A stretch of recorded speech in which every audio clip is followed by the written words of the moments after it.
On va parler de Zenka Mono, tome 1, repris de Justice. C'est dessiné par Toji Tsukishima et c'est d'après une histoire de Masaito Kagawa. Donc, une bande dessinée qui nous arrive du côté du Lézard Noir. Lézard Noir, en fait, je ne sais pas pour vous, mais pour moi, je me fais toujours un plaisir de recevoir une BD de cet éditeur-là.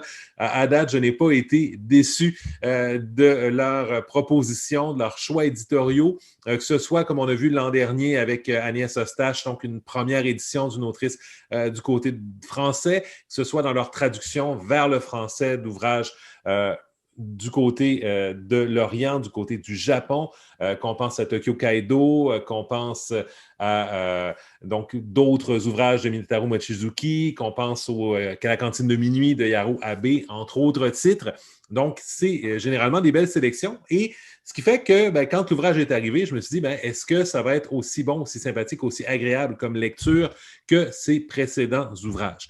Et la réponse, pour faire bref, c'est oui, c'est une bonne lecture, c'est agréable, c'est intéressant et ça nous amène différemment donc dans les méandres de l'âme et de la psyché humaine. Donc, dans Zenka Mono, donc, ce qu'on découvre, c'est première chose, en fait, quand on accompagne un détenu, donc les agents de probation au Japon, c'est des bénévoles. C'est des bénévoles qui ont envie de s'investir auprès de leur communauté et qui le font par volonté, justement, d'avoir un impact social, d'aider les gens, d'aider son prochain. Et donc, on retrouve donc une agente de probation qui doit accompagner donc un homme qui a été emprisonné pendant quelques années pour le meurtre de son frère, un meurtre qu'il aurait fait par un peu accès de jalousie, accès de frustration et vengeance, dans la mesure où son frère aurait violé, dans le fond, sa fiancée à l'époque et donc qui aurait servi comme moteur vers le meurtre. Donc, il a été relâché à cause des circonstances atténuantes associées, évidemment, au meurtre et aussi pour bon comportement. Et donc, il se retrouve catapulté dans le monde réel et elle se retrouve catapultée à ses côtés. Lui tentera de rebâtir sa vie, évidemment, de comprendre un peu, peut-être un peu ce qui s'est passé, de voir où les gens aujourd'hui se positionnent, où lui se repositionne. Après avoir fait ce qu'il a fait, évidemment, qui n'est pas facile à accepter, bien au contraire, qu'on ne doit pas nécessairement accepter non plus. Parallèlement, sa fiancée, donc, qui reviendra dans sa vie.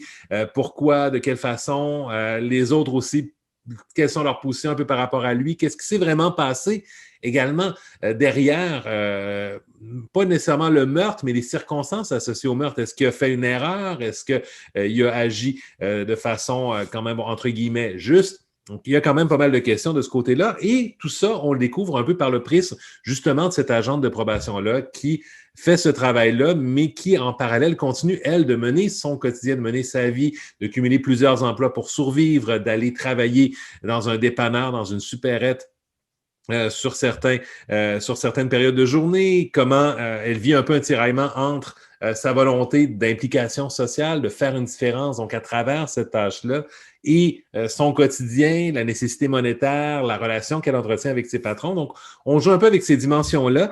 Et au final, les titres que je mentionnais tantôt, que ce soit Cantine de minuit, Kaido et les autres, ça reste, dans le fond, des mangas qui observent l'humain dans différents contextes, dans différentes réalités.